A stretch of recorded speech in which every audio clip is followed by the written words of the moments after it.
Okay. Good evening, everybody. This is Jason Wozniak. I'm with the Debt Collective. We're here with Selena Sue, who I will introduce in a little bit. But I want to welcome you to Debt Collective's Jubilee School. A little bit about Jubilee School before diving into the work of Selena and having Selena give us a presentation. Debt Collective offers up political education of a variety of types. One is this events like this tonight, Jubilee School.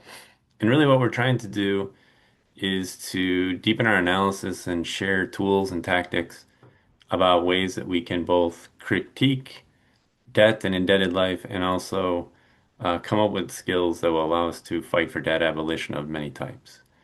What we've been doing over the course of the last 4 or 5 months in Jubilee School is taking a closer look at a variety of debt types, mainly in education, but also, like we'll discuss tonight, probably municipal debt and other forms of what we might call the debt economy. But again, one of the main things that we always want to emphasize is that we want to develop an analysis that we can bring into debt struggle, but also some of the other projects that we're working on, and then share tools and skills that help us accomplish some debt liberation goals. We will have more programming in the what we would call spring semester, so keep an eye out for that. And you can also check out some of our recordings on our website at debtcollective.org. So I want to do both an informal and formal introduction to Selena. And I'll start by posting Selena's more formal, extremely impressive uh, short bio here. There's a lot more to be said. I just want to say, though, that I have heard about Selena without meeting Selena, but from so many different people that I deeply respect and admire. Not only in New York City, I don't know if you know this, but across the country. And in some cases, there's been a couple of people that mentioned your name in some of my international travels. So, you are very well known and very highly regarded, my friend, for being someone who provides really incisive analysis of the current political economic systems that we live in, but also for providing different ways that people can expand their political imagination around some of the things like budgets and finance and other aspects of daily life that often go unnoticed. So I am really honored to have you here tonight, Selena, and especially given that you have two major accomplishments that have happened in the last, I don't know, well, one very recent, which I'll mention in a second, but the other is the publication of your book, which I'm going to post here, which is at Princeton Press. So if everybody clicks on this book uh, link, here we go. This book, when did it come out, Selena? I can't remember. I think 2025. Yes, a couple months ago. Okay, So, cool. or less than a couple months ago. I can't remember. Yeah. Fantastic. All right, so the book that we have, um, and that Selena will be, I think, drawing from tonight is Budget Justice on Building Grassroots Politics and Solidarities. This is published by Princeton Press, and we have been provided generously with a discount code, which I'll also post here below. Definitely get your hands on this if you can. And in addition to the book publication, Selena was recently, I think a few days ago, right, appointed to the Community Organizing Committee for the newly elected Mayor of New York City, Zoran Mamdani. So congratulations on that, Selena, and it's wonderful that you're going to be part of that group and that team, and makes me feel hopeful about what possibilities we can wait for and hope for as this administration gets on the ground running. Lots more to say, but I'm going to turn it over to Selena right now. And the way that this session will work is that Selena will provide us with some analysis. We'll then hear a few tactics and tools that we might consider cultivating and using in our own struggles or together. And then after that, we'll have plenty of time for dialogue. But in the meantime, if you have questions, please put them in the chat. And or if you'd like to ask a question, if you write the word stack in the chat, I'll keep track of who's in line, and I'll be sure to call on you when the time comes. So with that, thank you once more again, Selena, and I'm going to turn it over to you.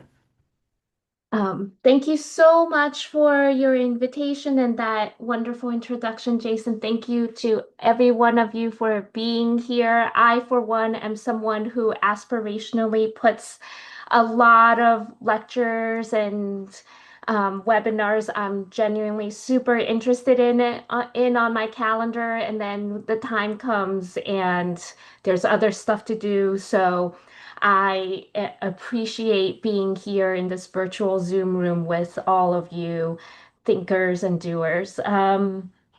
So I'm going to mainly draw on this book, Budget Justice, which um, I wrote to hopefully be accessible to folks outside of the academy as well. And if it's okay, I'm going to start to share some slides. Okay. It says that it's not turned on to send a request. Okay, great.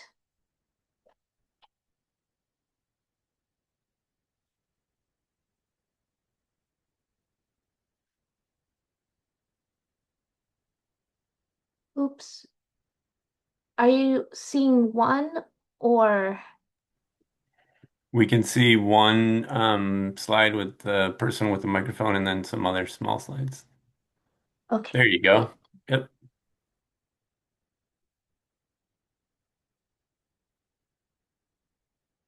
Um, Let me see. I'm trying to go into presentation. It'll be okay. Um, let's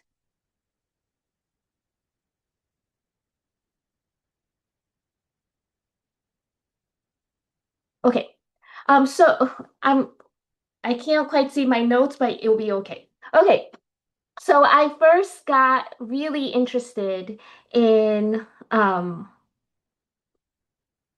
in the notion of budget justice during the 2020 uprisings when we saw a lot of placards like the ones in the lower left, where I saw this phrase budget justice in placards, in street protests, even though it sounded sort of wonky. And on the upper left, we saw groups like Black Lives Matter start to articulate um, different notions of participatory budgeting, which is a process in which everyday residents, instead of elected officials, um, help to allocate public funds as part of their notion of community control, as part of racial justice. And we also saw a year or two later billboards like the ones on the right, where um, someone named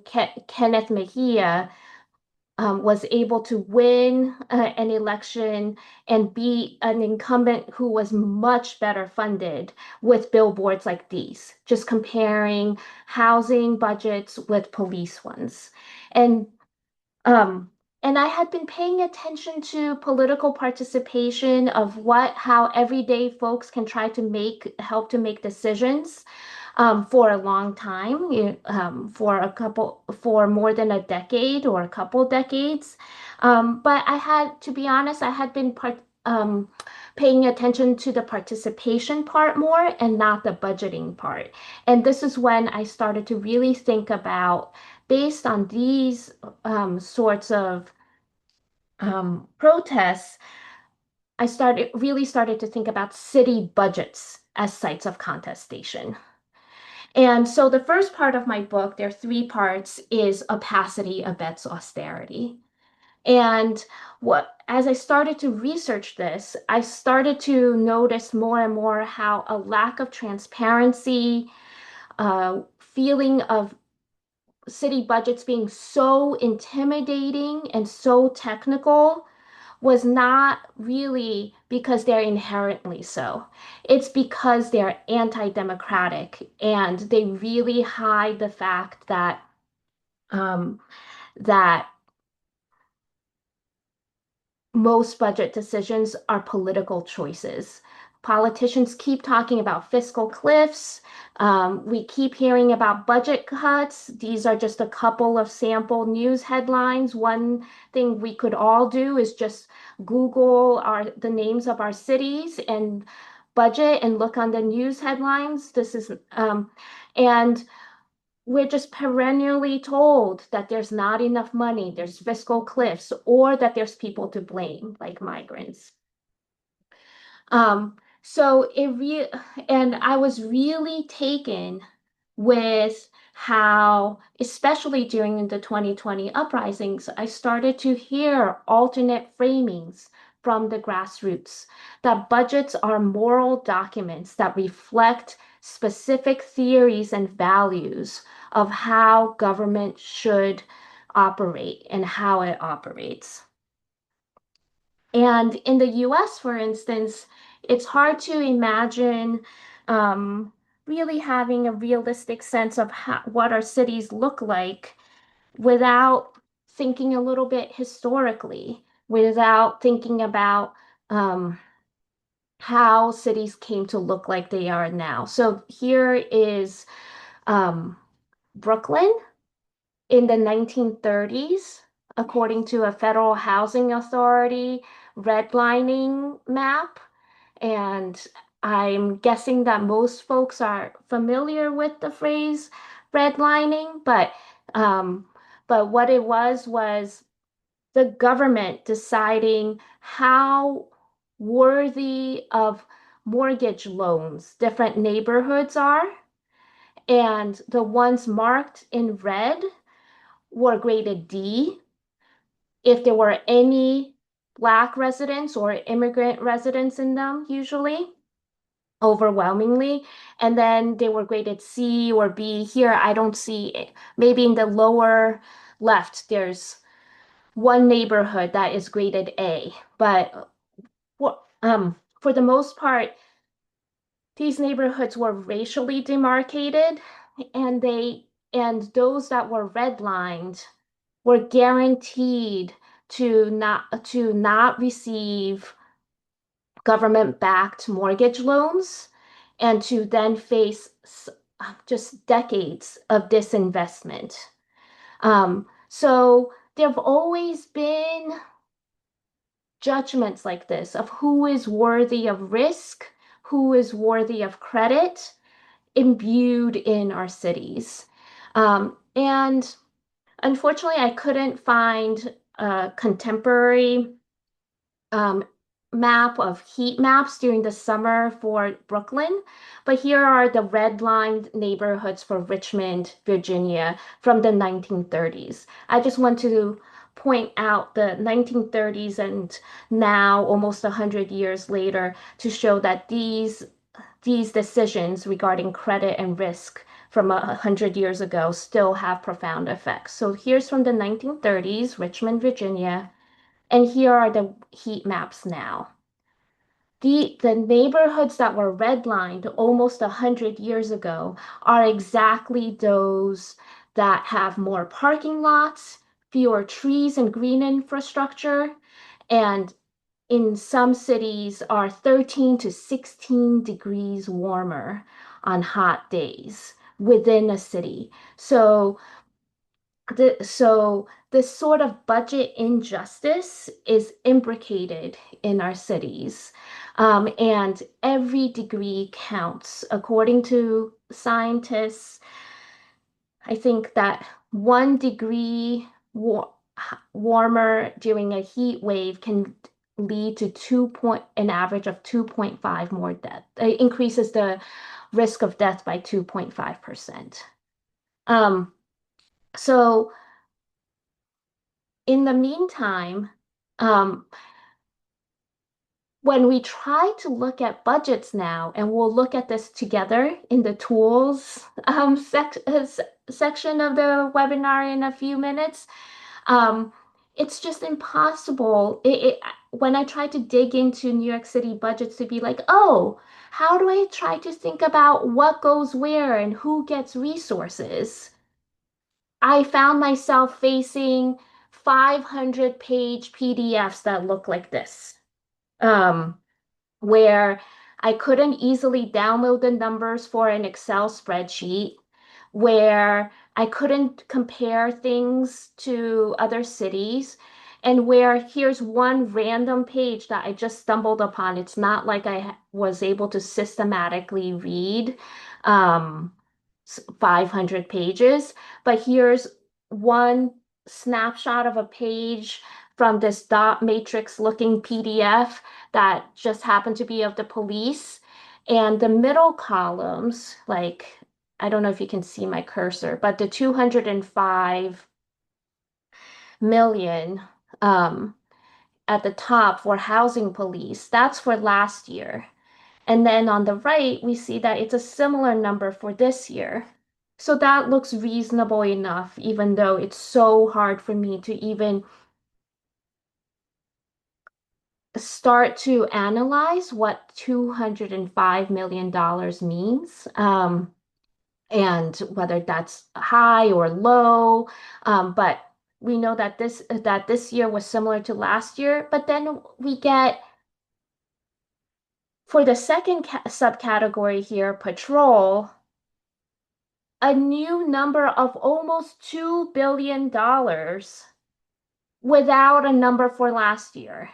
And we get the last line here of intelligence and counterterrorism without a number for last year.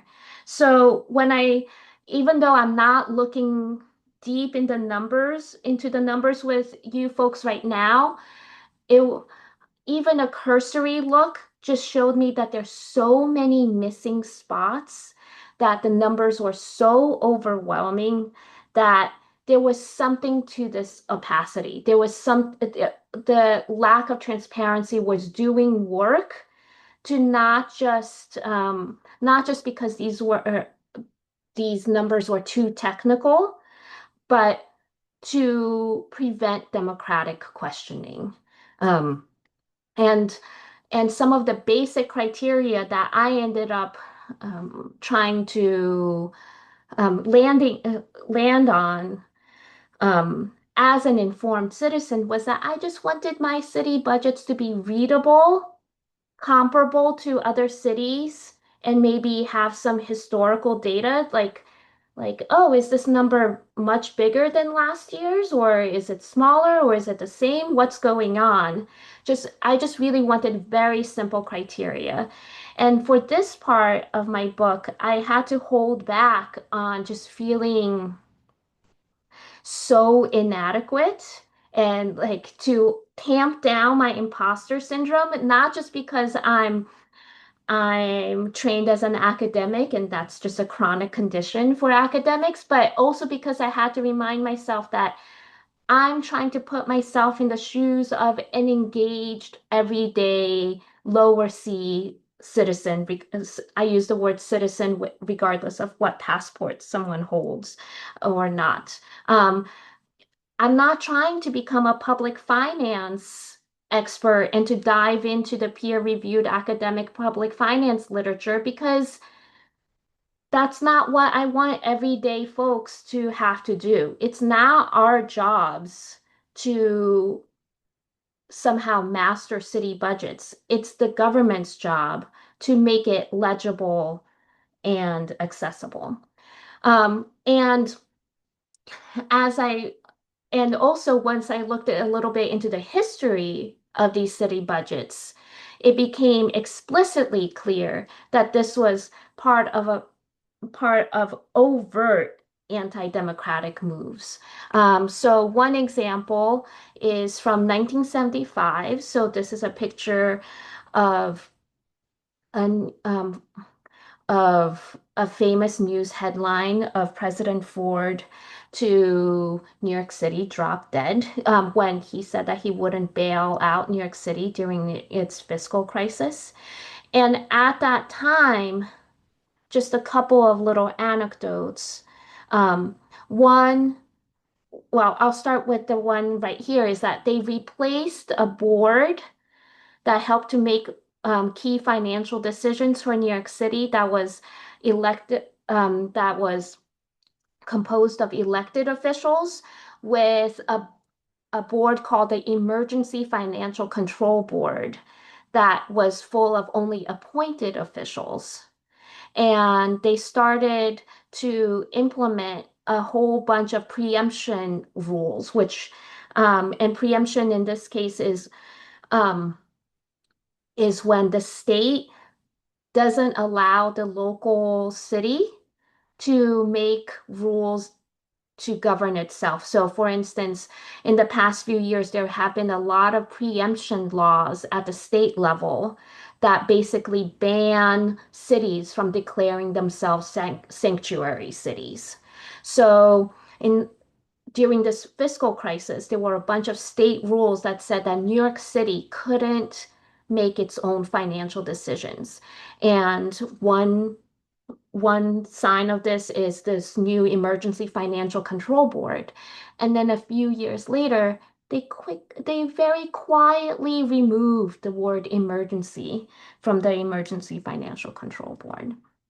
Um, so the second part of my book is democracy as a daily practice. And this is when so with all of this, I started to think about um, what are some ways to try to inform these sorts of decisions? And I especially became sorry. I was especially thinking about what happens between elections, partly because we know that we're all pretty frustrated with elections. So between gerrymandering, lack of campaign finance, the Electoral College, etc. As one example, when I tried to use a Guardian interactive website to calculate the percentage chance that someone with my demographic could make a difference in a presidential election, the answer I got was zero. Um, and one might still want to participate for other reasons, but it's it's not surprising that um, a lot of folks feel really disenfranchised and disillusioned with our system. And I also want to point out that the US has such high incarceration rates that there's so many people missing from our electorate who really should have the right to inform the policies that they live by. So I ended up really focusing on participatory budgeting as an example of a lab of democracy. Um, so this is a process in which local folks will come together for local assemblies in the fall, like around now in North America, deliberate over ideas and really forward some of them over the winter, vote for the ones that vote for the ones that they want most in the spring, and hopefully those get funded. And I'm going to go over a couple of highlights from the New York City process, which started around 2011, at the same time as Occupy Wall Street. And that was not a coincidence. I will also say that this process of citywide participatory budgeting came from Brazil, a city called Porto Alegre in 1989. And part of what I've been thinking about is, that was a context of overthrowing military dictatorship and a super strong civil society. My analysis has to do with like what happens um, when we bring a process like that to the US in the context of austerity. Um, and sorry, I want to think for a second. So I just want to bring up a couple highlights. One is that when we surveyed around 51,000 folks who participated, one out of every four said that they were not eligible to vote in regular elections, which means that Americans are not apathetic. And when they know that they can make a difference, they do so. These are some pictures from youth assemblies when they drew upon local knowledge to say things like 103rd Street feels unsafe in the after school hours. in ways that even well-meaning grown-ups in the room who were really um, suspicious about whether youth could contribute at first, were really impressed. So these are some of on the left are some of their ideas of what they thought they wanted. Um, but at the same time, so outreach was impressive and it really went beyond the usual suspects. At the same time, we saw some inequalities. Like for schools, we saw that already organized parent-teacher associations were sometimes likely to dominate the process. And so this screenshot is from a new organization started by someone who was a PTA president of a very wealthy school that raises millions of dollars each year and was so upset that the PTA she was president of was using the local participatory budgeting process to get more resources that she quit and started a new organization to link lower income schools to funding. And then the other interesting dynamic that I saw that is full of tension is that surveillance cameras were so popular. Even as there were street protests happening outside against police brutality. And so then I went and talked to all of the to a lot of the folks who suggested them, and they said that they had much more robust, interesting um, visions of community safety, and it got whittled down by city agencies to say, oh, that's the jobs programs are too ambitious. This is too ambitious. That's not realistic. That's too expensive. So that they only ended up with a tiny slice of what they originally said. Um, and also they wanted the data, the camera footage. And then after the few years, what I saw was that city agencies like the Department of Transportation, Parks, etc., started to go to local assemblies and not ask people, what do you need? Instead, they said, oh, look at this flyer we made on the right, and we made you a menu of potential projects for you to fund at the bottom. These are amazing projects that we took years to develop with very fancy needs assessments.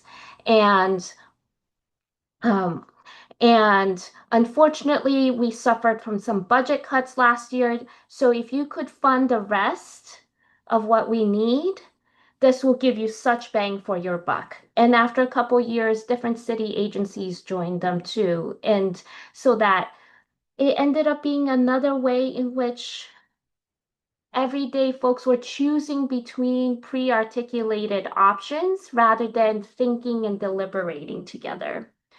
Um, so the last part of my book, because I want to wrap this part up, is Citizens Make Cities. So I started to think more about how there's so many ways in which inequalities are imbricated by individualization. So, and I'm thinking of a quip by Heather McGhee that that I don't have it verbatim because my notes are hidden, but it's something like public goods were public as long as the public was deemed good.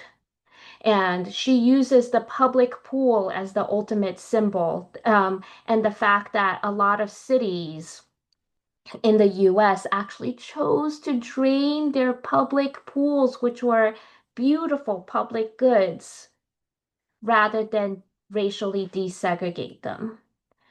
And a lot of, especially under austerity, a lot of the challenges I saw regarding budget justice had to do with this. That um, folks were ha folks have been trained and in thinking about individual choices and acting as citizen consumers, and they're used to policies privatizing the goods around them, and they're not used to policies to re-render things public. publicize is not the right word here. So, how do we re-render our democratic habits public and our public goods public? And I started to think about, sorry about this like messy graph, but a notion of an ecosystem of participation that yes, there's like elections and other stuff, but there's invited spaces, which are spaces that are sometimes opened up by governments, like participatory budgeting or town hall meetings. And there's invented spaces that folks self-organize, like mutual aid groups, community gardens, etc. And what would it look like to go between invented spaces and invited spaces? So this was partly an empirical observation that most of the folks I talked to um, didn't stick to one space. So I think I'm gonna wrap up the analysis part here, but I just want to say that, I started with participatory budgeting as like a potential tool to really give people power over public budgets and especially in the context of austerity and technocratic policy making where city agencies really emphasize technical details rather than people's needs and they went by the letter of the law rather than the spirit of the proposal. Um, I started seeing social media posts like the ones on the left. Every year, participatory budgeting makes me die a little inside, where pitting one school bathroom against another, and this is awful. So there's something about these democratic processes in the context of austerity. And in response, some of the most interesting projects were ones that were aware of this and try to take logics from invented spaces and sneak them into the participatory budgeting process. So the one on the right is sort of one potential example of this in that it was saying, okay, bathroom upgrades are probably one of the most popular categories in New York City PB, participatory budgeting. Let's just use that language that sounds so innocuous. And through practice, let's make our bathroom all gender. Um, and there were other examples of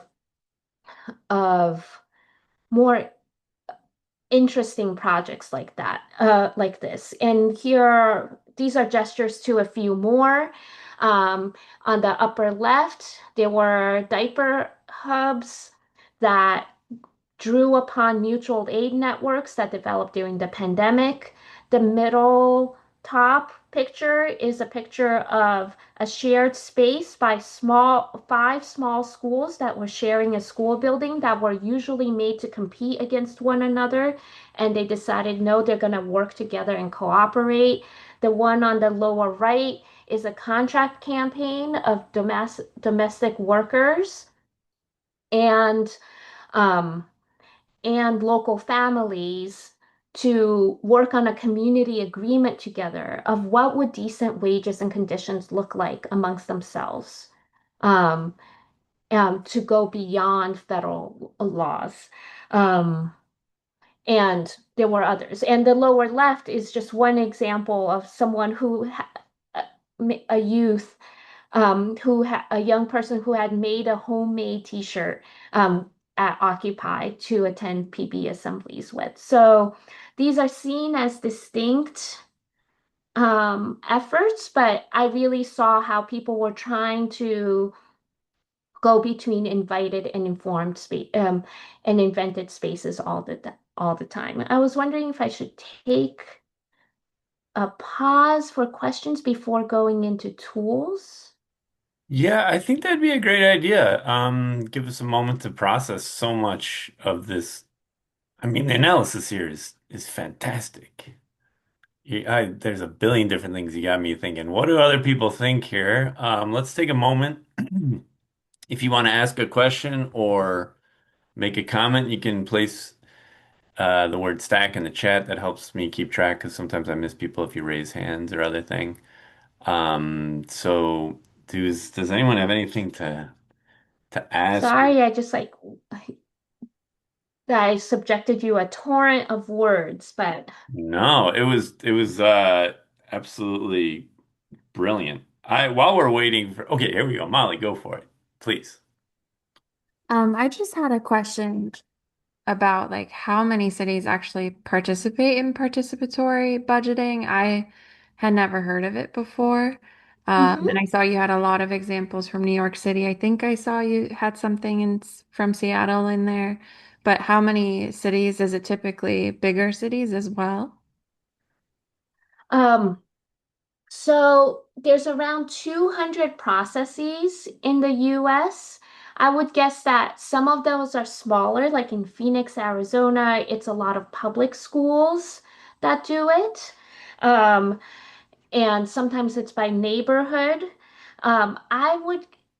I think the latest count is always changing, but my best guess would be a few dozen cities. Um, and you can go to a website called participatorybudgeting.org to to look at their latest maps or ask them. And that can be a huge convoluted process. But what I want to emphasize, I think, is that the most fascinating, meaningful part were just the everyday conversations that we can have ourselves. And ideally, we would have elected officials or some pot of money to democratize. Like some places, like I think Buffalo, New York, took um, some environmental lawsuit money to say instead of just government officials deciding how it should be given out. Can everyday folks at least decide on a slice of that pot of money? So the fact, and in New York, it's such a small pot of money that that's what's also frustrating, as you saw in that social media post, because you don't want it to become um, a process where people just let off steam. You want them to actually inform dis decisions, but but the city officials were most used to the get out the vote part, and that wasn't the part that was most interesting. The part that was most interesting was just everyday folks, even maybe like us together, if to make a decision together and think through some of the tensions and feel like we could make a difference through what we said. Um, and yeah, Thank you. I really appreciate it. Does anyone else have a question or comment? Selena, I want to ask you this. This might be a question that we're gonna have to talk about over a long period of time. But some of us in Debt Collective and other orgs that work with Debt Collective, when we talk about credit and debt and municipal budgeting and more specifically like university, like CUNY budgeting or school K through 12 budgeting, we often talk about how credit and then it's the opposite coin, debt, functions as like a shadow governance of what happens or doesn't happen with budgets. In other words, like there's this whole force of credit rating agencies, the loans that are on the books that end up shaping decisions about allocations of funding and who spends what on what, et cetera, et cetera. That, as you mentioned, like is completely opaque, right? Like no one knows about this stuff or how to get into it hardly. And I was curious if in any of the participatory budgeting sessions that you were a part of or know of, if the city of New York's debt came up, did credit rating agencies or any of this like really technical jargon, but that has an enormous influence on like austerity decisions, did that ever come up? Because one of the reasons I'm asking is because we've been doing a lot of work with like K through 12 teacher unions and other groups to say like we need to like you were mentioning, just get like the basic bare bones understanding of like how debt is shaping what happens in our schools and universities in order to really participate in some of this democratic budgeting process. I'm curious if you've ever had any experiences around conversations around debt and credit and some of these things. Uh, so the processes are usually set up so that those questions don't come up. So it has, which is why um, one of the tensions in the US has been that most of the processes focus on infrastructure that with a ready pot of money, and they don't question where the money is coming from. So that's one part. So half of the equation is put aside. That's already a huge thing that people have been trying to contest. And also, um, they they try to focus on infrastructure rather than programming, so that it's a one-time expenditure, and that also puts a lot of these questions aside. So a lot of folks have been raising questions through what are called people's budget campaigns, which is one of the slides I skipped over. So so not in New York, maybe partly because the New York PB process, participatory budgeting process, started before a lot of people's budget campaigns in the US proliferated around the 2020 uprisings. But a lot of people's budget campaigns have articulated a divest invest articulation of divesting from policing, but also um, other sorts of expenditures, and they're also thinking about fines and fees and debt, and also um, what taxing powers or not cities have, and care first investments. So Los Angeles has Measure J legislation. The J is for justice, where they're implicitly divesting by mandating guaranteed care first services to take up at least 10% of their budget. And the groups that pushed for that were included a lot of abolitionist groups, but but they did a lot of surveying and polling, and they saw that even around 2020, folks were not so open to defund police messaging, but they wanted to start the questions and the conversations around them. And that's where I see some impact from participatory budgeting, because the processes in the US are too small to make an impact on their own.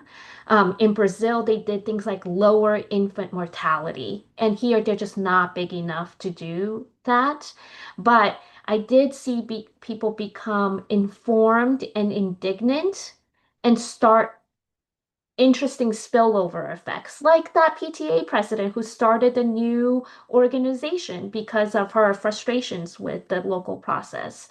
Um, and regarding school bathrooms, there were enough people who just complained to the government so that in the third or fourth year, the New York City government quietly doubled the school bathrooms line from 70 to 140 million, and that's bigger than the whole PB process. So that's why I was talking about the ecosystem a little bit, because um, there's so much risk of co-optation. But if people, or just like managing or limiting people's expectations, but if people start to organize themselves through this process, then it's actually making a difference. Because I mean, that's why I'm excited to be here tonight. Um, but outside of places like Debt Collective, how many of us have spaces to compare notes of personal experiences and realize that they are, in fact, reflections of public policy more than our personal finances. Um, so, um, and when are we able to just talk about community needs and talk to people unlike ourselves? Maybe like places like labor unions have historically been really important vehicles, but not all of us have those entry points. So I'm thinking of assemblies, different participatory democratic spaces, participatory budgeting as entry points. And something I appreciate now that I didn't appreciate before is that there's something very concrete about a budget, like the debt figures that Jason put at the beginning that help people to get talking right away and start with some goodwill because otherwise sometimes people get really abstract really quickly and it's hard to it's hard to mobilize politically. But this can be, but there's something about the city budget that gets people riled up in a generative way where they're like, oh, like for me, it's not becoming masters of the public budget. The tools that I can share, I have them in a messy Google Doc, but they're like different entry points, and they're things like just just poking around in the city budgets long enough to find something that riles each of us up to figure out what's missing and how it shouldn't be so hard. Like for me, it's the fact that New York City paid, I think, something like 240 million in settlements for police misconduct last year, which just feels like such a gross, awful use of public funds and I think that would pay for like 15 childcare for 15,000 kids. Um, Zoran would be much closer to universal childcare if police weren't engaging in brutality and misconduct, and we weren't paying for settlements for it. So finding one or two numbers to articulate to remind elected officials that they should be making it easier for us to hold them accountable. Super helpful, Selena. You mentioned the tools. Let's see this. I'm super curious about this Google Doc you mentioned. So I just put it together because of your really lovely structure that we should share some tools. So, but I have slides for them. I can share the slides really quickly. Um, let's see. And then I can clean up the tools later. But one of them was just um, comparing our personal budget with the supposed American norm. So this is an American norm from a couple of years ago. And just the fact that these are all based on private companies is another issue that we'll put aside for now. But just thinking about what stands out to you. And if something stands out, feel free to shout it out. If it doesn't, no worries. Compared to your budget, if you know it. And if you don't, that's something to make note of also that it should be easier.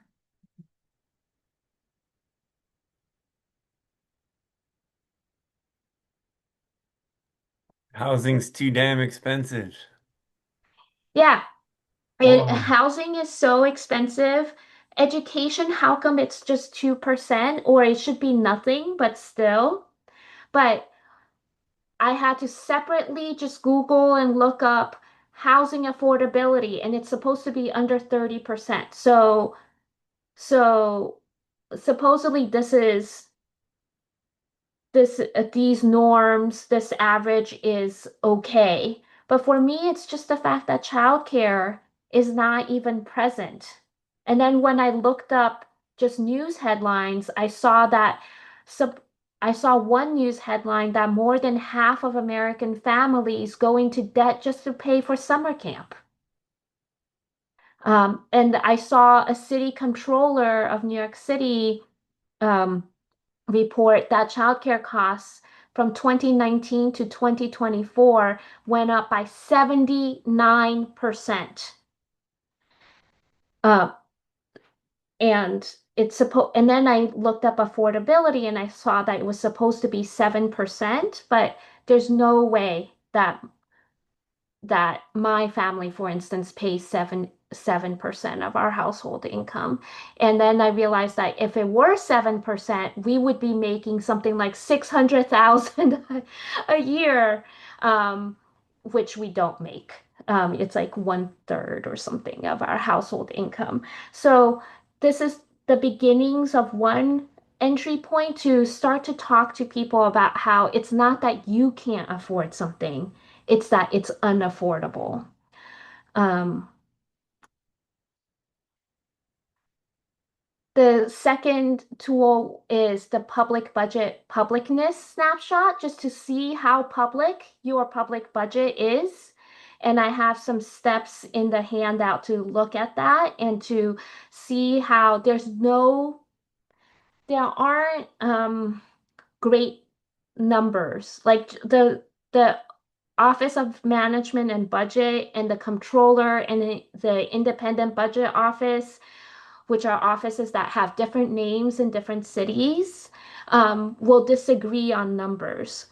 And just pointing that out is something that I didn't necessarily know that well before, which just shows that um, there's wiggle room in there. Um, Another tool was thinking about community.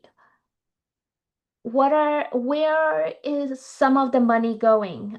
Jason, you were sort of talking about this when it comes to debt and especially interest on municipal debt.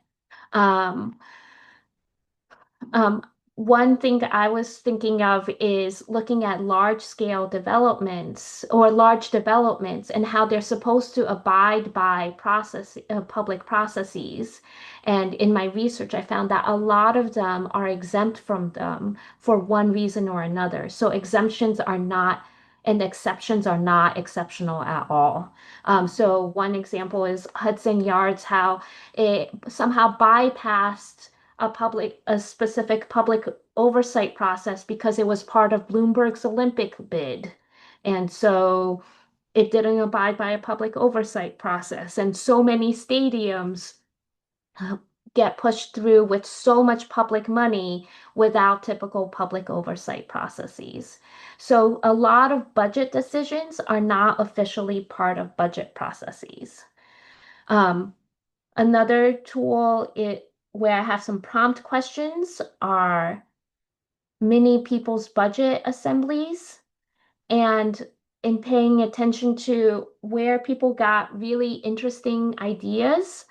A lot of them, um, and also the Nashville People's Budget Coalition has what they call radical proposal parties, where they say that their PB process is quite imperfect, but they ultimately believe in participatory budgeting as a truly emancipatory um, radical process, and they help people to write truly radical proposals. And one of the through lines I saw was when people took the idea of a line of desire, these paths that you make by walking that are not inscribed by pavement, and try to ask for public funds for that. And another principle that I saw a lot of people abide by was that of targeted universalism, where they took a group with vulnerabilities, such as folks with disability, physical disabilities, and try to design something for them and realize that really that should be the minimum. And it really makes that design element ends up being helpful for nearly universally for lots of folks with strollers, with shopping carts, etc. So there were some really interesting proposal ideas where they did a playground design for kids with special needs and realized that it just encouraged different sorts of play in different ways. Um, and and another entry point tool is would be a counter mapping exercise for especially looking at solidarity economy or different sorts of invented spaces. So this is documented in there. And then the last one, bringing it all together, is thinking about what criteria you want for ideas that move towards budget justice for you. So um, a couple of potential criteria for that I had been thinking of was on the y-axis, um, are different projects working towards resource hoarding, or are they oriented towards inequalities or competition, or are they oriented towards equity or solidarities? And on the x-axis, are they things that are already in the city budget, or are they things that seem a little bit more radical and are not in the city budget? And and the things and the projects that I paid most attention to in the PB local PB processes are those in the box in the upper right. They're projects that are not current were not already in the city budget, but somehow through the PB process, they got state funds for them. And maybe over time, they start to move towards the top left to be the kinds of things that that government regularly funds. Um, yeah. Bravo. Applause. Selena, the tools section, dynamic, awesome. I loved it. So good. So good. So many useful suggestions here that people, I think, can look into. Um, I'm so glad we have this on record.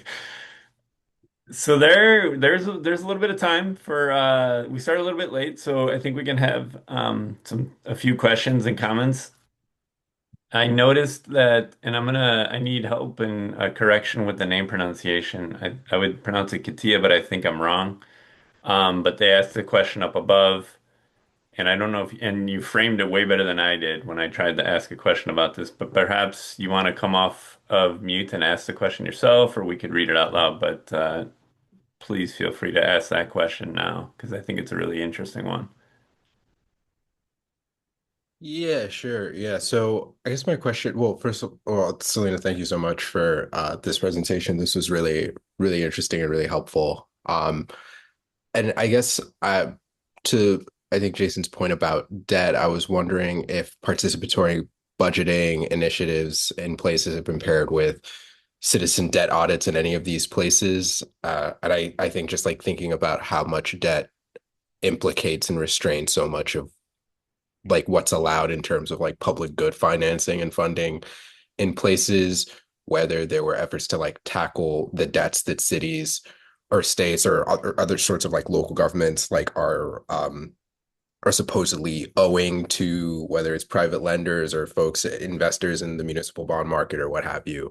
Um, and I think this question comes from, reading about some places like Ecuador, for instance, where there have been these like citizen debt audits to really examine the debts that places have owed and kind of challenging them and having more of a moral conversation around what debts are legitimate and illegitimate and owed. So just wondering if there was a similar, I guess, like if there's participatory budgeting, then like participatory, I guess, like auditing, like if that had been paired in any places that you've studied.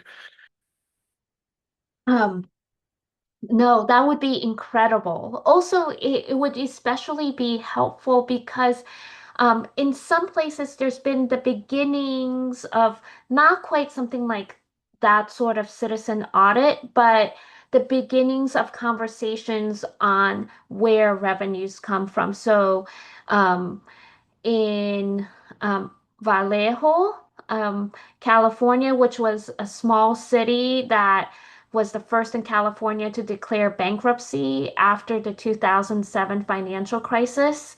Um, they they didn't quite have the citizen audit, but they started to demand that they have citywide participatory budgeting if they raise money through especially regressive ways. So they said, if you're going to give us a sales tax, if you're going to give us if the debts are unfair in these ways, uh, um, you have to start to give us some channels for input and some power in these other ways.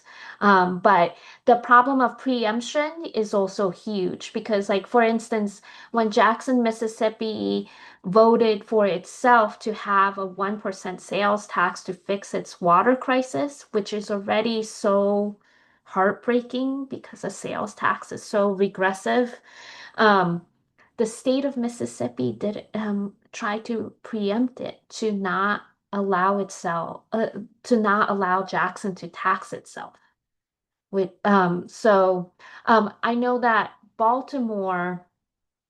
um,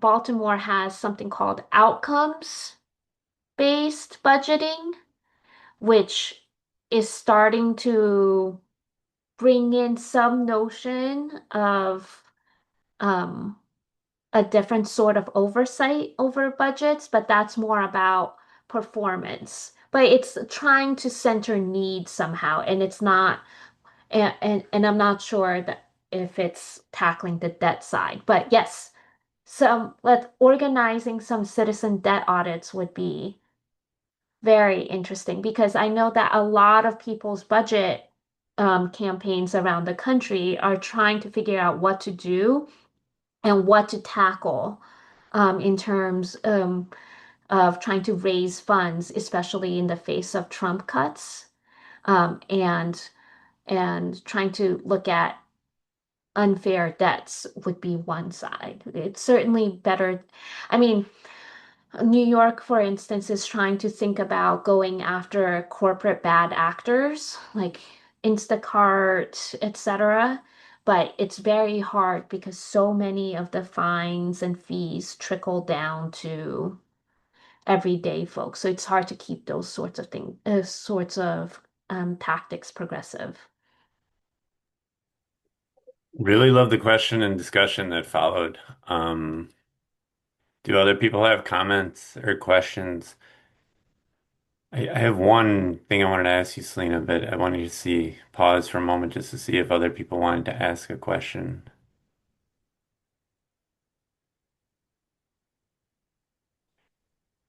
I guess I'll put this on the table, and then if other people have something else, then let's ignore what I'm about to ask. And granted, I don't expect you or anyone else to have an answer to this question. But I do, the Jackson, Mississippi example is really, I think, powerful and demoralizing for me in the sense that, like, oftentimes when we do debt work, there's this part where we're like, we do raise the critical consciousness, we uncover some of the injustices about who owes what to whom. But then there's like this question of like, but where do we get the power and what organizational form do we need to like make sure that when Jackson wants to make sure that they're just raising money for their water, of all things, they can do it and they're not going to get preempted. Or if we're like, you know what, that school district debt that Chicago has is odious. Like that is bad debt from the past that they should not have to pay for. Like, what do you think? Like, how do we build the power to put some of our like critical consciousness and awareness into action that's going to get us some wins? That's where I feel like we need as many of these sorts of civic infrastructure as we can. And I've been trying to think about what a political education means and what it looks like. And my personal working definition right now is just working towards a shared analysis and um, and thinking about how the proliferation of mutual aid during the pandemic, the proliferation of rapid response teams now, the size of the No Kings protests now show that people are ready to be activated. Um, but we need infrastructures, and they don't have to be all formal organizations. Um, to carry us between elections and between protests and between emergencies. Um, so whether it's community gardens and places or parent teacher associations, no, these are not inherently good or bad. I mean, like parent teacher associations can like hoard resources like they were at that wealthy school, and they can do great things. I know that it was interesting that the parents at my kids' public school have been saying to me recently like, oh, we're tired of just fundraising. We want to figure out what else to do.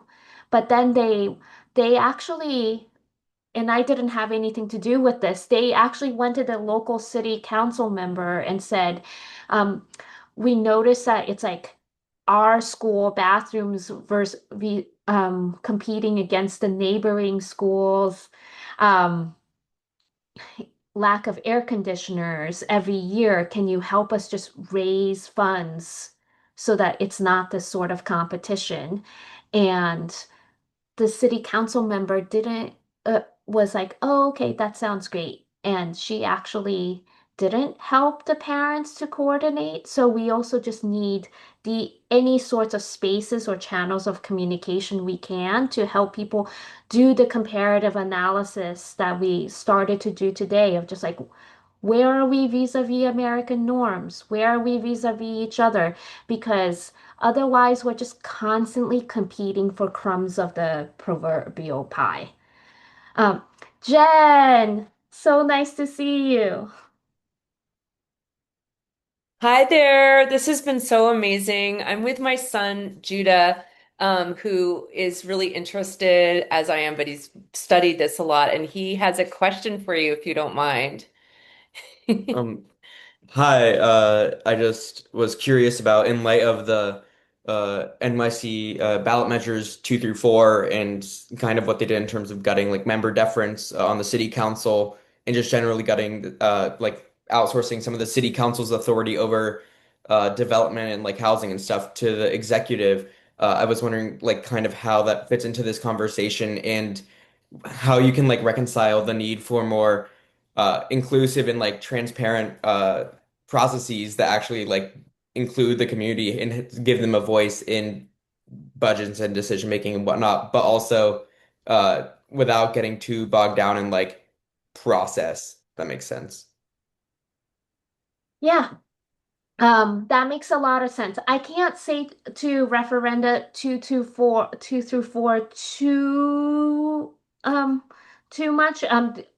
For people from outside New York City, these were referenda that were on the backs of our ballots last month that have to do with land use and speeding up hopefully the construction of affordable housing. But um and and there may be other folks in the Zoom room who know these better than I do, but I have to say that I haven't seen another issue in which my urban planner friends have been so split, which is so interesting to me. And I can't tell from my slightly outsider um, perspective whether it's because the housing crisis is such that they feel like let um, but but in an already mayor strong city, it was taking away some of the city council members' powers.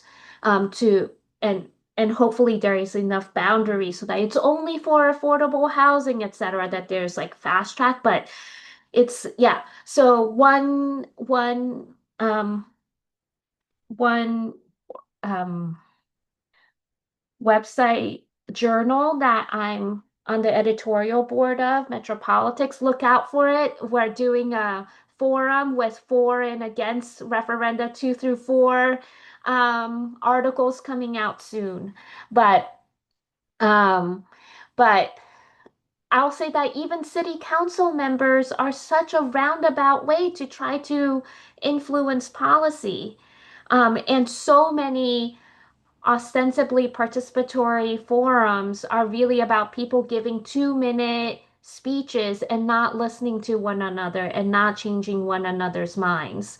So so what you said last about being bogged down by the details was right on for me. Like that's what I was trying to get at when I saw participatory budgeting becoming weaponized to really be about this feasibility and making up for budget cuts because people were because they were really valuing certain kinds of expertise and technical decision making rather than thinking about power. So so ideally, we just need more places to start to form these shared analyses, not to have the perfect answer, but to start new campaigns and to carry people's discussions and interests. And maybe it's like two multiple things at the same time. Maybe it's like, let's have this mutual aid network or this childcare co-op in a way that helps us think about what sorts of conditions we want and what sorts of problems the folks in City Hall aren't thinking of as we work up for this campaign for universal childcare. So both like short, medium term, tactical um, efforts and longer term strategic efforts. So, but it has to be about power and priorities rather than technicalities. Otherwise, I think you're right. We'll just get bogged down by the details. And there's like sociology books out there with titles like sorry, Freedom is an Endless Meeting. And I'm like, that doesn't sound good. I'm impressed you're all still here in this Zoom. I'm like, like when I'm in a good meeting where I feel like I make a difference, then it feels satisfying. But we have enough stuff to do. And, but there's something about changing definition so that we're um, beyond bake, um, the Beyond the Bake Sale book. Sorry, sorry. I'm trying to read the chat. I'm not sure which book. You mentioned a book about the organizers with the like PTAs. You mentioned beyond, like you said, I think it was Beyond the Bake Sale, right? And there are several different versions online. I was just trying to find out which one. I'm a mom, and so I'm always interested in PTAs. And you mentioned it in one of your slides. Hold on, I think I can find. I took notes. You said Beyond the Bake Sale book. And you said it was like New York City. You said there were several different PTAs, and like you said like how the PTAs were organizing and trying to support, and you said like one of them broke off because they saw how much money one of the groups had and then other groups didn't. So you were kind of talking about like a Oh, program I with see. It's PTA. being featured on the PTA link website that I pictured. The one Okay. that was pictured is by Jean Joaquin. Thank you. And Sorry. there we go. With that mystery solved. and giving some of your comments about the endless meeting. We don't want to reproduce that. But I do want to say that what you just shared with us about your working definition of political education, working towards shared analysis, you have definitely accomplished that tonight. And I feel so enlightened by some of what you brought to the table, both from the analysis standpoint and the tools. So I just want to thank you one more time, Selena. Thank you for everyone else for being on this call. And I really hope that we can continue this conversation in person, online, in whatever ways possible. So, Selena, I don't know if there's anything else you want to end with or Just feel free to keep in touch if there's any way in which I can be of help or to meet with folks. Um, put people, if there are questions of putting trying to find people's budget campaigns around the country. I don't know all of them, but I'm part of some cross-city conversations. Um, and that, the New York City numbers are big, but unfortunately, from what I hear, the tensions and the dynamics are not unique to New York City. So I am very curious regarding um, other people's thoughts and experiences with their city budgets too. So, yeah, thank feel free you. to keep in touch. Maybe we can do a part two in the spring where we invite people just to do some of that uncovering and you can kind of guide people along if you're up for it. That'd be amazing. Thank you so much, Selena. Thank you everyone for being on. You are now on a list, so you'll get updated about Jubilee School in the spring. If you ever have ideas about projects and Jubilee School sessions you'd like to see, please email me, and I'd love to talk. So, have a great night, everybody. Stay warm if you're in New York or the East Coast, and if you're not, then enjoy the warmth you do have. And hope to see you in one fashion or another. Thank you so much. Take care. Thank you so much.